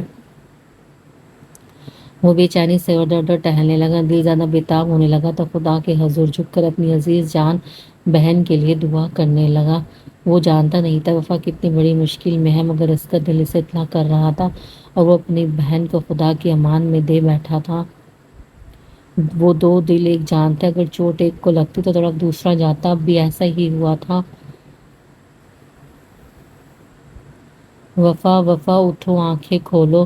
اسفند نے اس کا منہ تھپتھپاتے کہا۔ اس کا اتنا خون دیکھ کر اسفند کی جان حلق میں آ گئی تھی اور چیخیں تو اچھل کے بھی نکل گئی تھی۔ اسفند جلدی کرو، اٹھاؤ، اسے اسپتال لے کے چلو۔ اس نے اسفند کا کندھا جھنجھوڑ کر کہا جس کی خود وفا کے ساتھ نکلتی جان جا رہی تھی۔ اس نے ہوش کی دنیا میں قدم رکھتے فوراً وفا کو باہوں میں بھرا۔ سردار مومن خان، اگر وفا کو کچھ بھی ہوا تو تمہاری جان اپنے ہاتھوں سے لوں گا، اور اس بار مجھے تمہاری جان لینے سے کوئی بھی نہیں روک سکتا، تم بھی نہیں۔ یہ کہتا وہ وہاں سے وفا کے لیے نکلتا چلا گیا۔ پیچھے ہی عمر، ایشل اور شازیہ بیگم بھی نکلی تھی۔ کیوں نہ جاتی بات ان کے وارث کی جو تھی۔ پیچھے مومن خالی ہاتھ کھڑا رہ گیا تھا، خساروں میں گھرا سوچ رہا تھا کہ وہ کتنا بڑا ناقابل تلافی نقصان کر چکا ہے، اور جو باقی بچے تھے وہ تو تھے ہی بے ضمیر لوگ۔ وفا کے مرنے سے ان کو کوئی فرق پڑا تھا نہ پڑنا تھا۔ ڈاکٹر افراتفری مایوسی کے اندر باہر جا رہے تھے اور باہر کھڑے اسفند کی جان لبوں پر آئی تھی۔ وہ کبھی ادھر ٹہلتا تو کبھی ادھر۔ ایشل اسے کندھے پر ہاتھ رکھ کر اسے تسلی دے رہی تھی۔ ڈاکٹرز کوئی تسلی بخش جواب نہیں دے رہے تھے۔ اذانوں کی آواز پر اسفند بے اختیار وہاں سے قریبی مسجد میں گیا اور خدا کے آگے جھک گیا اور اس کے سامنے سب دکھ آنسوؤں کے ذریعے بہا دیے۔ یا اللہ، میں بہت گناہ گار بندہ ہوں، میں نہیں جانتا جو کر رہا ہوں وہ صحیح ہے یا غلط، مگر میرے رب مجھے وہ لوٹا دے۔ اس کے نکاح کے بعد کبھی کی دل میں اس کا خیال نہیں لگا، مگر آج تو اس سے اس کی زندگی کی بھیک مانگتا ہوں۔ میرے رب، میرے کریم مولا، اپنے حبیب کے صدقے مجھے اس کی زندگی لٹا دے۔ میں جانتا ہوں میں غلط کر رہا ہوں، مگر اس کا یہاں فی الوقت کوئی نہیں جو اس کے حق میں دعا کر سکے۔ روتے روتے اس کی ہچکی بند گئی، چہرہ آنسو سے بھیگ چکا تھا، مگر وہ سجدے میں گرا رہا۔ فجر کی اذان سے وہ یہاں تھا، صبح کے 9 بج چکے تھے جب اسے ایشل کی کال آئی اور اسے وفا کے خطرے سے باہر ہونے کی خوشخبری سنائی۔ وہ سجدہ شکر بجا لایا اور فوراً اسپتال کی طرف بھاگا جہاں اس کا عشق منتظر تھا۔ ICU میں اس وقت ہولناک سی خاموشی تھی۔ بیچ بیچ میں بس ایشل کی سسکیاں وقفے وقفے سے گونج رہی تھی جو بے جان سی وفا کے پاس بیٹھی اپنی جان سی پیاری دوست کو یوں سکتے میں دیکھ اپنی سسکیوں کا گلا گھونٹ رہی تھی، جو ساکت سی اسٹریچر پر پڑی کسی غیر مرئی نقطے کو دیکھ رہی تھی، آنکھیں بے تاثر سی دیوار پر گاڑی ہوئی۔ ڈاکٹر نے جب انہیں اطلاع دی کہ وہ اب اس کے بچے کو نہیں بچا پائے، تب سے اب تک وہ ایک لفظ نہیں بولی تھی، نہ ہی آنکھوں سے کوئی آنسو نکلا تھا، لبوں پر قفل لگ چکا تھا۔ شناب بیگم سے تو اس کی حالت برداشت نہ ہوئی تھی، وہ عمر کے ساتھ واپس حویلی روانہ ہو چکی تھی۔ ایشل نے لاکھ کوشش کی کہ وہ کچھ بولے یا اپنی اولاد کو کھونے کے غم میں رو لے، مگر بے سود۔ وہ وفا کو ہی دیکھ رہی تھی۔ جب دھاڑ کی آواز سے دروازہ کھولتا سنیار داخل ہوا، سانسیں پھولی ہوئی تھی جو اس کے بھاگ کر آنے کی گواہ تھی۔ اس کی بے چین نظریں وفا کا طواف کر رہی تھی جس کے سر پر پٹی بندھی تھی، رنگت پیلی پڑ چکی تھی، آنکھوں کے گرد کچھ ہی دیر میں سیاہ حلقے پڑ چکے تھے، ہاتھوں پر ڈرپ لگی تھی۔ وفا کو ایک طرف مسلسل دیکھ پا کر اسے ساکت ہونے کا گمان ہوا۔ اسے ایک دم کسی انہونی کا احساس ہوا تھا۔ اس نے نہ چاہتے ہوئے ایشل کو دیکھا جو نفی میں سر ہلاتی اسے دیکھ کر پھوٹ پھوٹ کر رو دی، جس نے سنیا کی بدترین خدشات پر یقین کی مہر لگاتی تھی۔ وفا کا ایک اور ناقابل تلافی نقصان ہو چکا تھا اور وہ بے جان قدموں سے آگے بڑھا وفا کے پاس جا کر کھڑا ہو گیا۔ وفا، اس نے بہت پیار سے پکارا تھا اسے۔ تیسری دفعہ بھی جب اس نے جواب نہ دیا تو اسد نے اس کا کندھا چھلانا۔ وفا، اس کی آنکھوں میں ایک دم حرکت پیدا ہوئی۔ اس نے اسفندیار کی طرف دیکھا، ان آنکھوں میں شناسائی کی کوئی رمق باقی نہیں تھی۔ اسفندیار کے دل ورگ اس وقت آڑے چلے تھے۔ ایک آنسو پھر ایک ساختہ پھسلا اور وفا کے چہرے پر گرا، جس نے وفا کے اندر ہلچل پیدا کی اور وہ پلک جھپکتے اسفندیار کو دیکھنے لگی۔ احساسات پر جمی برف پگھلنے لگی تھی۔ ایک کے بعد ایک آنسو اس کے رخسار بھگوتے چلے گئے۔ اسفندیار کے لمس نے اس کو ہاتھ میں لٹا دیا تھا اور پھر وہ ضبط کے سارے بندر توڑتی۔ اسفندیار کو اپنے نزدیک پا کر اس کے دونوں ہاتھوں پر سر رکھ ٹکاتے پھوٹ پھوٹ کر رو دی کہ اس نے اپنے ساتھ ساتھ ایشل اور اسفندیار جیسے مضبوط مرد کو بھی رلا دیا تھا۔ اسفند، میرا بچہ، میرا جگر کا ٹکڑا، اب نہیں میرے پاس، میں کہاں جاؤں، کیسے برداشت کروں؟ یہ دکھ نہیں برداشت ہوتا مجھ سے، لگتا ہے کوئی مجھے آری سے کاٹ رہا ہے، کوئی میرا دل نوچ کر لے گیا ہے۔ وہ تڑپتے بلکتی زوروں سے تکیے پر سر پٹکنے لگی۔ اسفند کو لگا وفا کا دکھ سن کر اس کا دل پھٹ جائے گا۔ اس کے سینے میں ایک دم درد اٹھا تھا۔ مجھے نہیں جینا اور مجھے میرے بچے کے پاس جانا ہے، کوئی مجھے میرا بچہ لا دو۔ وہ چیخ رہی تھی، اپنے آپ کو بری طرح نوچ رہی تھی کہ وہ خود کو زخمی کر بیٹھی۔ ایشل اور اسفند دو مل کر بھی اس زخمی ماں کا مقابلہ نہیں کر پا رہے تھے۔ میں کبھی معاف نہیں کروں گی مومن کو، قاتل ہے وہ، میری اولاد کا سب چھین لیا اس نے مجھ سے، وہ بھی تڑپے گا، روئے گا۔ نرس نے بڑی مشکل سے اسے قابو کرتے اسے انجیکشن لگایا تھا اور وہ یہ آخری بات کہتے ہوش کھوتی چلی گئی۔ مومن رات سے ڈیرے پر تھا، صبح ہونے کو آئے تھے، مگر اس کے وجود میں ہلچل نہ ہوئی۔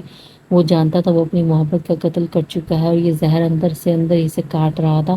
وہ اپنے اندر ہمت جمع کرتا اٹھا اور ہسپتال کی طرف روانہ ہوا، جہاں اس کی بیوی، اس کی کھوئی محبت، رنج و غم کی عملی تحریر بنی ہوئی تھی۔ وہ نہیں جانتا تھا وہاں جا کر اسے کن حالات کا سامنا کرنا پڑے گا، مگر وفا کا حال بھی جاننا چاہتا تھا، اس لیے لاکھ کوششوں کے باوجود خود کو وہاں جانے سے نہ روک سکا۔ وارڈ میں اس وقت 4 نفوس تھے: ایشل، اسفند، عمر، اسفندیار اور وہ بے بس وفا، جو اپنے اندر کا غبار نکال کر اب ایک پتھر کی مورت بنی بیٹھی تھی۔ ڈاکٹر نے اسے کمپلیٹ بیڈ ریسٹ بتایا تھا۔ ایشل پاس بیٹھی اسے سیب چھیل کر دے رہی تھی۔ وہاں 4 لوگ ہوتے ہوئے بھی پن ڈراپ سائلنس تھی۔ جب مومن آہستہ سے دروازہ کھولتا اندر داخل ہوا اور اسے دیکھ سب کے تاثرات تیزی سے بدلے، وہ سر جھکائے وفا کے پاس کھڑا ہو گیا تھا اور اسد کی آنکھوں میں سب خون اتر آیا تھا۔ وہ سب کا لحاظ کے بغیر اس پر جھپٹا اور دیوار کے ساتھ ٹکا کر بے تربیت مکوں کی برسات کرتا چلا گیا، یہاں تک کہ اس کا خون بری طرح بہنے لگا۔ وفا بھی چپ تھی، جیسے اسے کوئی فرق نہ پڑا ہو۔ عمر نے آگے بڑھ کر اسے چھڑوانا چاہا تو اسفند نے اسے بھی پیچھے دھکا دے دیا۔ تو جیسا ظالم باپ میں نے آج تک نہیں دیکھا جو اپنی اولاد کا قاتل ٹھہرا ہو۔ تو سانپ کو بھی پیچھے چھوڑ گیا۔ اسفند نے اس کے سر میں گلتان کی بوتل توڑتے کہا اور مومن سر پکڑ کر نیچے گرتا چلا گیا۔ میرا بچہ، اس کے منہ سے بھی ساختہ نکلا۔ کیا اس کا بچہ اس دنیا میں نہیں رہا تھا؟ کیا وہ ایک قاتل بن چکا تھا؟ پچھتاووں کے ناگ اسے ڈسنے لگے تھے۔ اسفندیار کو پھر بھی چین نہ آیا تو اس نے زمین پر پھینکتے قمیض کی جیب سے اپنی بندوق نکالی اور مومن پر تاڑ لی۔ اپنی اولاد کے قاتل کو جینے کا کوئی حق نہیں۔ اسفندیار کے کہنے پر اور مومن پر بندوق تاڑنے پر سب کی چیخ نکلی تھی۔ اس نے گن لوڈ کی، اس سے پہلے وہ گن چلاتا وفا کے لفظوں نے اس کے ہاتھوں کو زنجیر کیا تھا۔ تمہیں میری قسم اسفند یار، گولی مت چلانا۔ اسفند نے ضبط سے آنکھیں میچھی اور تن خم کرتا وہاں باہر چلا گیا۔ وہ بھلا اپنی بھائی کی بے گناہی ثابت کیے بغیر مومن کو مرنے کیسے دے سکتی تھی؟ جنگ شروع جس وجہ سے ہوئی تھی ختم اسے ہی کرنی تھی، مگر مومن کو پچھتاووں میں چھوڑ کر۔ مومن لڑکھڑا کر اٹھا۔ تم جانتے ہو مومن کی ایک بیوی تو شاید اپنے شوہر کو معاف کر دے، مگر ایک ماں ہونے کے ناطے میں تمہیں کبھی معاف نہیں کروں گی۔ وفا نے ایک دفعہ بھی اس کے چہرے کو نہیں دیکھا تھا۔ مومن جو اس سے معافی مانگنے لگا تھا، اس کی بال پر لم بیچ کر رہ گیا۔ پتہ ہے کیا، تمہارے آنے سے پہلے میں بہت روئی کہ مجھ سے خدا نے میری اولاد چھین لی، مگر میں سوچتی ہوں کہ اللہ نے ٹھیک ہی کیا۔ پتہ ہے کیوں؟ وفا نے اس پر ایک عام سی نگاہ ڈالتے ہوئے کہا۔ وہ بھی جواب سننے کو بے چین تھا، ساتھ ایشل اور عمر بھی۔ ڈاکٹر نے مجھے بتایا کہ وہ بیٹا تھا، یعنی ایک لڑکا۔ اگر وہ اس دنیا میں آ جاتا تو شاید دوسرا مومن پیدا ہوتا، اس لیے اللہ نے اسے واپس لے لیا تاکہ وہ دوسرا مومن بن کر کسی لڑکی کی زندگی نہ اجاڑ دے۔ یہ سوچ کر مجھے صبر آ گیا۔ وفا نے اپنی بہتی آنکھوں کو ایک دفعہ پھر صاف کرتے کہا اور مومن ذلت کی انتہا گہرائیوں میں اترتا چلا گیا۔ الفاظ کہیں کھو گئے تھے، وہ نیچے بیٹھتا یہ الفاظ اس کو کوڑے کی طرح لگے تھے۔ یہ باتیں گالی تھی اس کے لیے، وہ پھوٹ پھوٹ کر رو دیا۔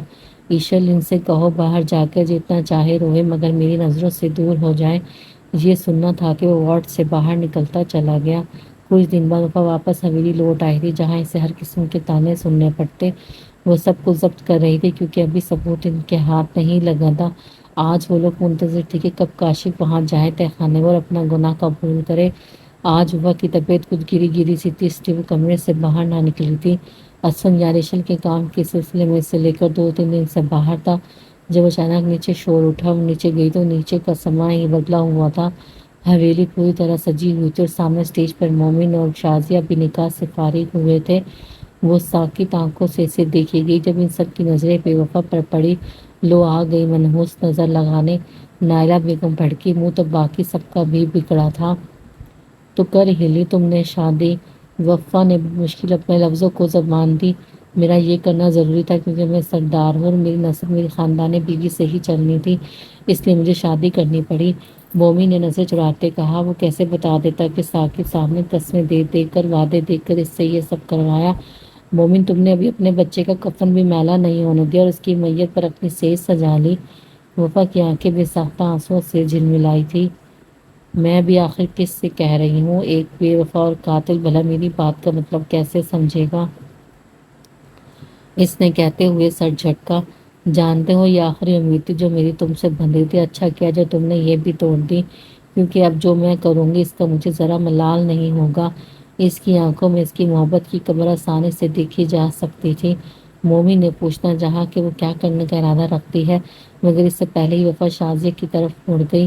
تمہیں کیا لگتا ہے تم نے اس سے پا لیا، اب تو حکومت تمہاری ہوگی؟ ہاں ہاں ہاں، وفا نے طنزیہ کہتے آخر میں کھوکھلا سا کہکا لگایا۔ جو اپنی محبت کا نہ ہو سکا وہ تمہارا کیا ہوگا؟ جو اپنی محبت کو عزت نہ دے سکا تمہارا حال تو اس سے بھی بدتر کرے گا۔ مگر کوئی نہیں، تم دونوں ایک دوسرے کو ہی ڈیزرو کرتے ہو۔ وفا نے تنفس سے کہا، مطلب کیا ہے تمہارا؟ شازیہ دبا دبا سا چلائی۔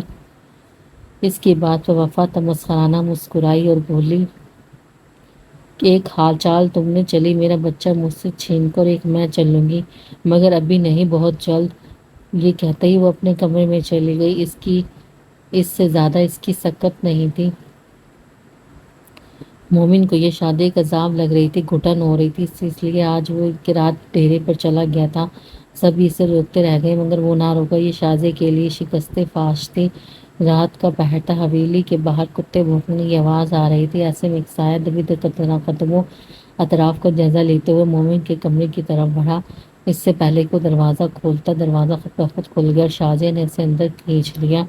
کہاں تھے تم جان؟ میں کب سے تمہارے انتظار میں تڑپ رہی تھی، شازیہ نے بے باکی سے کہا۔ اب تو آ گیا ہوں نا سویٹ ہارٹ، چلو اپنی گولڈن نائٹ اسپینڈ کرتے ہیں۔ اس نے خباثت سے کہتے اس کو بازو میں اٹھاتے دروازہ بند کیا تھا۔ کوئی تھا جو یہ سب دیکھ رہا تھا اور وہاں سے خاموشی کی چادر اوڑھے ہٹ گیا